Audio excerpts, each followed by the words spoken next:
Olá, seja bem-vinda, seja bem-vindo ao projeto Cultura com Você, da Comissão de Cultura e Eventos da Ordem dos Advogados do Brasil, Seccional São Paulo, presidida pelo nosso conselheiro seccional Alexandre Luiz de Mendonça Rolo, a quem eu cumprimento por esse projeto de grande importância nesse tempo de quarentena em razão da Covid-19.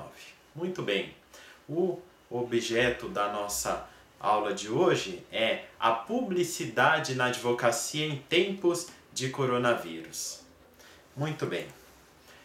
Primeiramente, nós precisamos ter em mente algumas questões gerais relativas à publicidade na advocacia.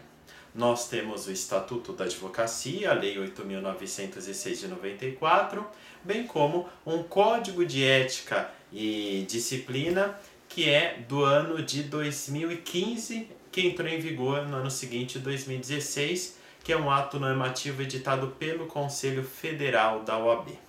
Muito bem.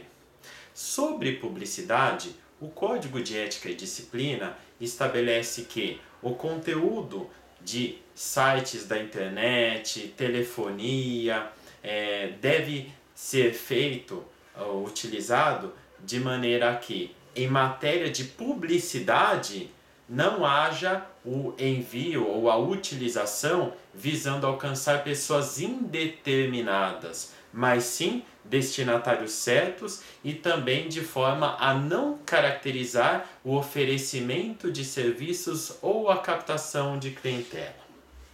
E, além disso, quando se fala nas mídias sociais e nos meios de comunicação, não estou falando ainda das mídias sociais na internet, mas sim as comunicações por meio de jornais, de revistas, ou seja, os meios de comunicação em geral.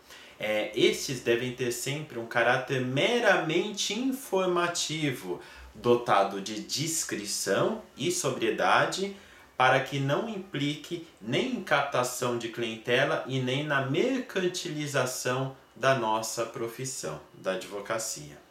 Além disso, o e-mail do advogado pode ser veiculado em matérias pela internet ou na imprensa, bem como em colunas ou artigos literários, culturais, acadêmicos ou jurídicos, ou ainda na participação do advogado em programa de rádio e televisão. Mas é importante salientar que apenas este canal de comunicação pode ser disponibilizado nessas manifestações, o e-mail do advogado, e não os demais dados do profissional.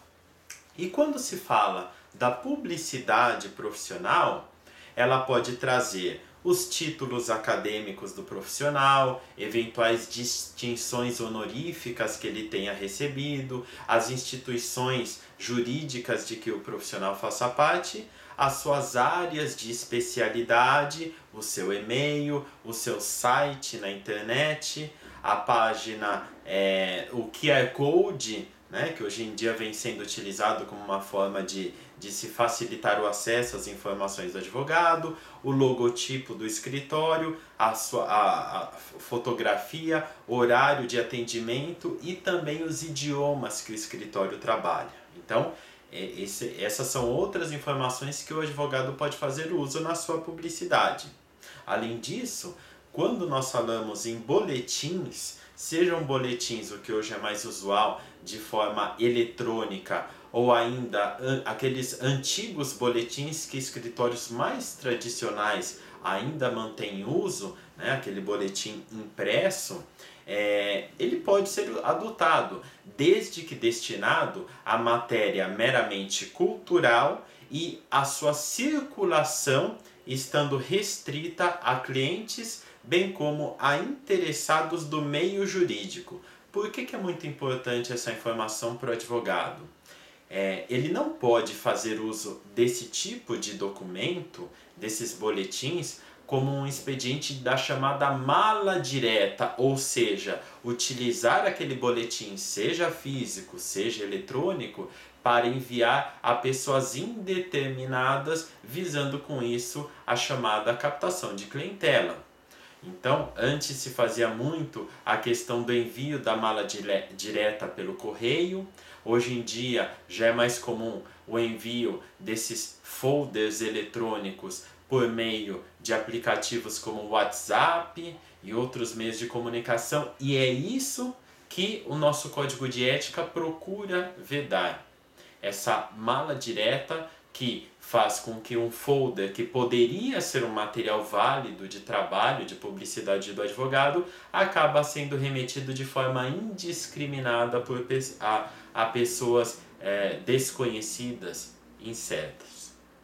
Além disso, nós temos no nosso código de ética a proibição de divulgação de serviços jurídicos, serviços de advocacia com outras atividades profissionais, ou ainda a indicação de vínculos recíprocos entre uma e outra. Vamos a alguns exemplos concretos.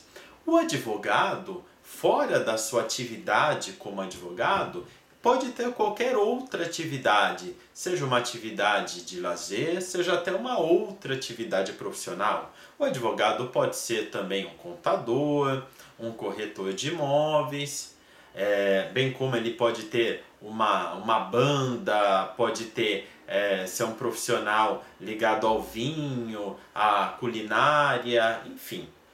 O advogado pode ter uma vida além da advocacia, mas caso ele faça divulgação de suas atividades, uma não pode ser realizada em conjunto com a outra, nenhuma servir como uma forma de trazer clientes para outra atividade. Então, o exemplo, o advogado que tem uma imobiliária, o que por si só não caracteriza infração ética, não pode fazer dessas duas atividades sendo exercidas no mesmo espaço físico, né?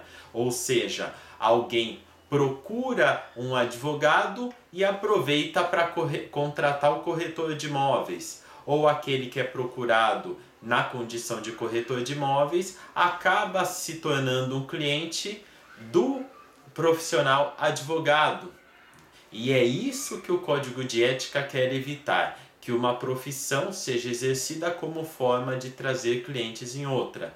E a questão de menção a vínculos, não é admitido que no site do escritório do advogado haja um link para o seu site de corretor de imóveis, de contador e vice-versa. O site do corretor de imóveis não pode ter um link para o escritório de advocacia que ele também mantém, ou ainda um escritório de terceiros, porque existe aí a questão da angariação de causas, de valer-se de um terceiro, de um agente angariador para a captação de clientela.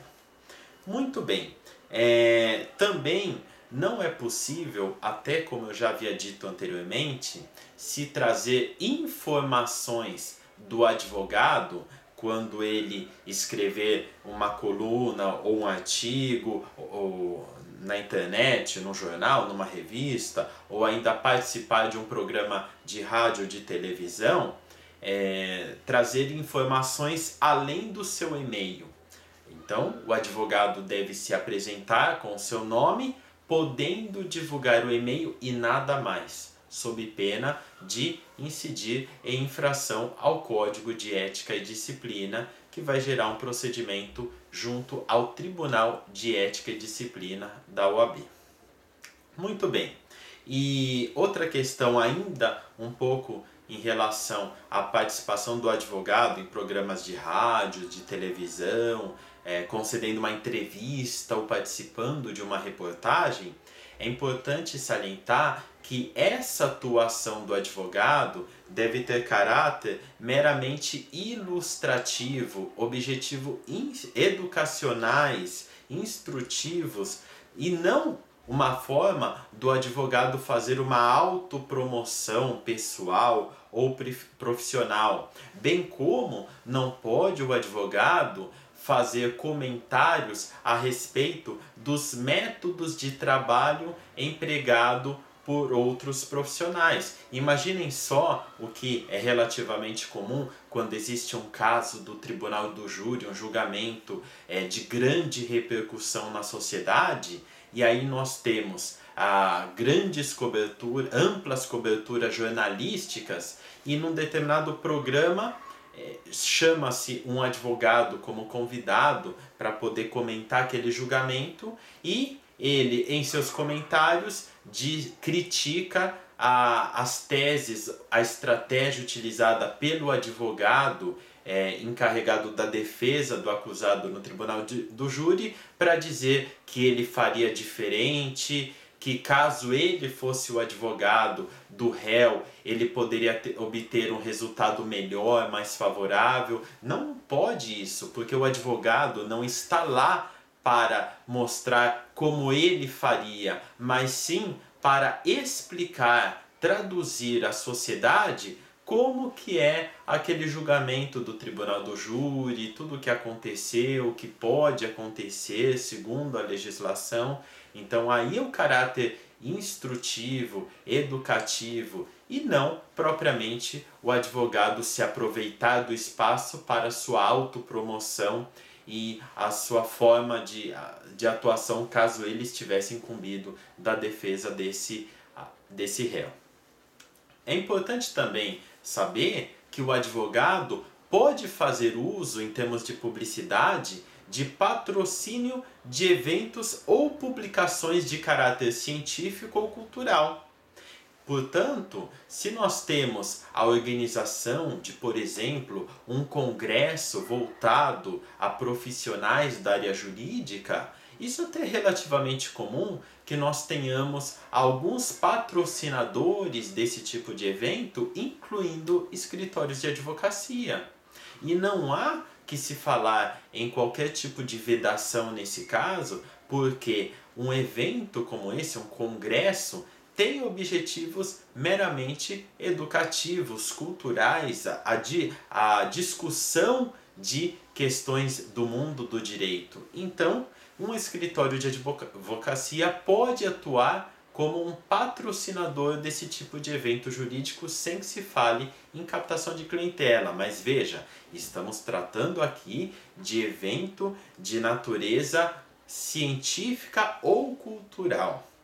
Nós não podemos, dessa forma, admitir que um evento de caráter comercial tenha um patrocínio de escritórios de advocacia. Tudo bem? Prosseguindo, vamos falar agora sobre a consulta pública em matéria de publicidade, que está aberta para toda a advocacia brasileira trazer a sua opinião. O que ocorre? Além do nosso código de ética, que, como eu disse, é relativamente novo, do ano de 2015, entrando em vigor em 2016, o código de ética é relativamente enxuto. Ele traz normas elementares e mais gerais, e não alguns detalhamentos que poderiam ser importantes para orientar o advogado na hora de fazer publicidade em relação à sua atuação profissional. Então, para trazer maiores detalhamentos, nós temos um provimento regulamentando o tema da publicidade. Mas ocorre que hoje encontra-se em vigor o provimento número 94 do ano de 2000. Então vejam só, meus caros, o provimento que regulamenta a advocacia é do ano de 2000, quando a internet estava iniciando, estava ainda nos primeiros anos de operação em termos comerciais, logicamente. Então, quando o Conselho Federal editou o provimento 94 de 2000, ainda sequer existiam as tais redes sociais. A internet não era utilizada propriamente como um mecanismo de publicidade profissional do advogado. Dessa maneira, se hoje nós temos muitas demandas acerca da publicidade para se ampliar a possibilidade de se fazer uso dos meios tecnológicos para o advogado comunicar-se com o seu público-alvo, é importante nós sabermos que é necessário um novo provimento. E o Conselho Federal, ano passado, antes de fazer esse novo provimento regulamentando a publicidade na advocacia no Brasil, entendeu por bem fazer uma consulta pública, permitindo com isso que toda a advocacia brasileira pudesse expressar a sua opinião antes que ele, Conselho Federal, elabore o seu novo provimento com as regras estabelecendo o que pode e o que não pode ser feito em matéria de publicidade.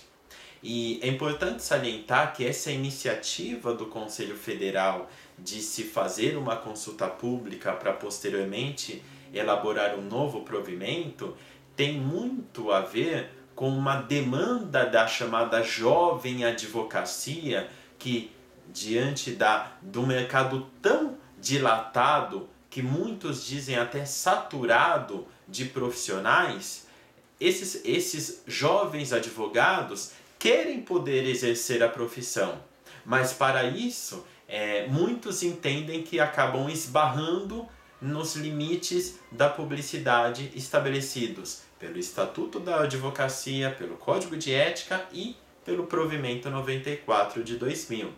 Portanto, essa consulta pública tem a finalidade de ouvir a classe e, ao final, o Conselho Federal estabelecer uma nova deliberação, seja simplesmente detalhando, mantendo os atuais parâmetros, ou ainda tornando um pouco mais rígido ou mais flexível a publicidade na advocacia.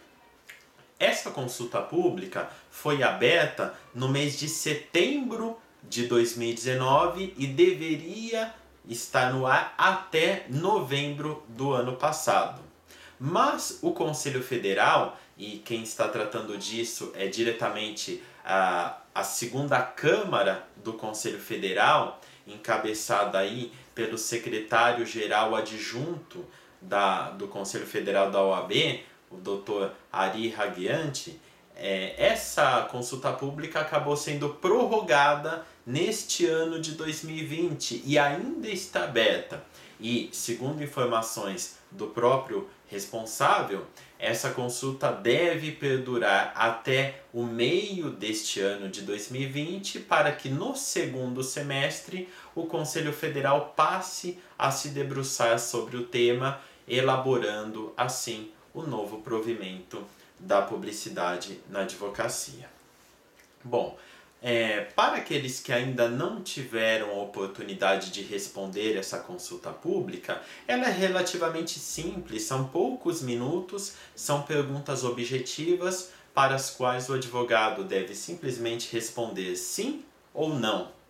Então, vou passar rapidamente aqui as perguntas desse questionário.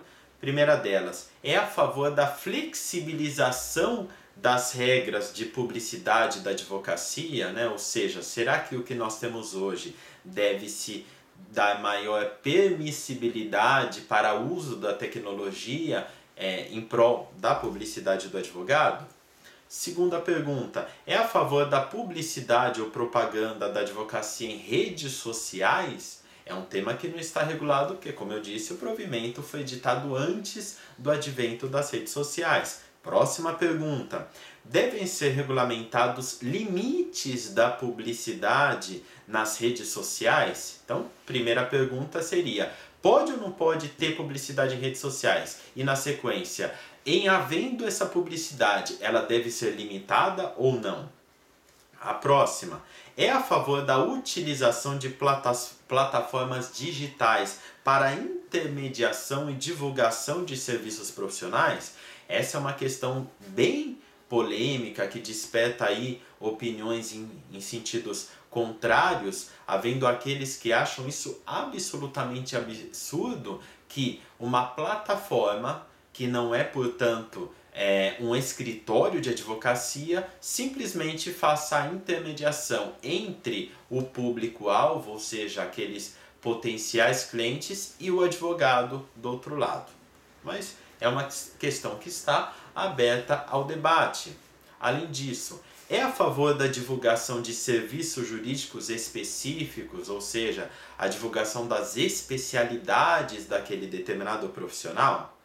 Então são essas as perguntas e ao final existe um espaço para sugestões, em que é a única oportunidade que o advogado tem de escrever livremente dentro de até 2.000 caracteres. Portanto, essas são as regras sobre a publicidade, ou melhor, os questionamentos trazidos nessa consulta pública. Se você ainda não respondeu, não deixe para a última hora. Entre já no site do Conselho Federal e faça já a sua resposta.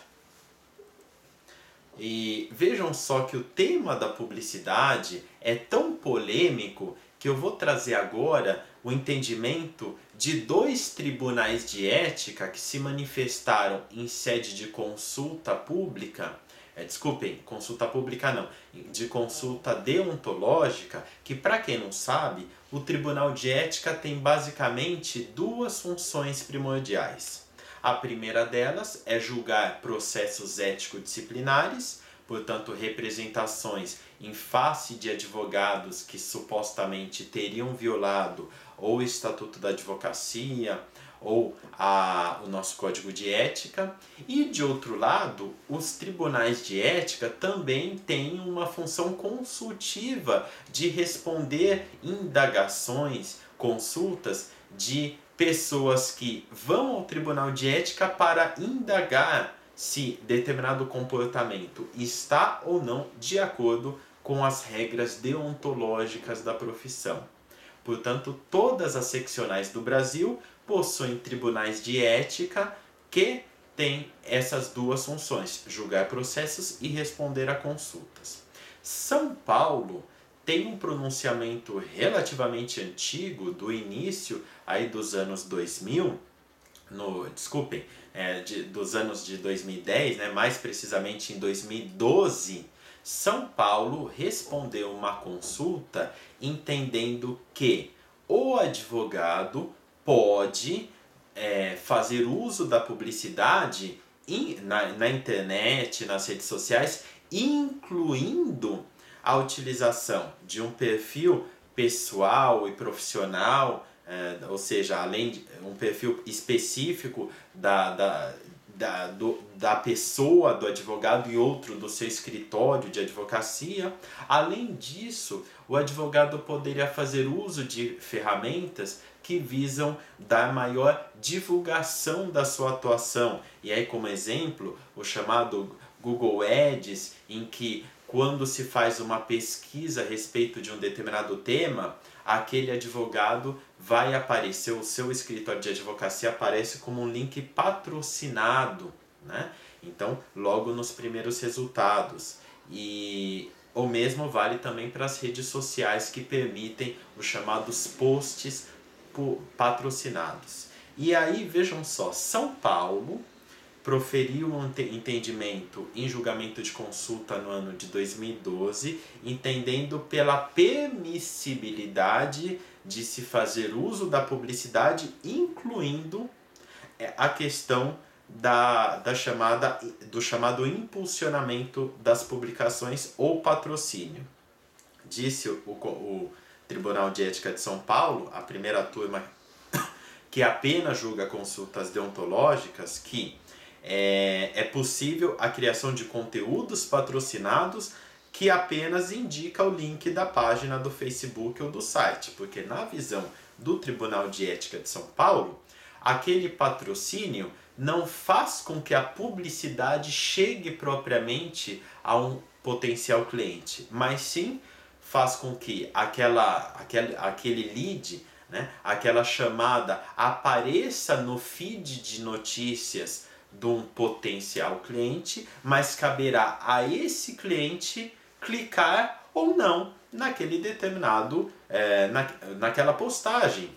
Então, não está com isso, na visão de São Paulo, propriamente havendo a divulgação direta a pessoas indeterminadas, mas sim permitindo que pessoas que utilizam as redes sociais, a internet, tenham conhecimento de que há uma postagem sobre determinada matéria, e aí caberia a esse usuário fazer o acesso ou não. Portanto, para o Tribunal de Ética de São Paulo está tudo em ordem.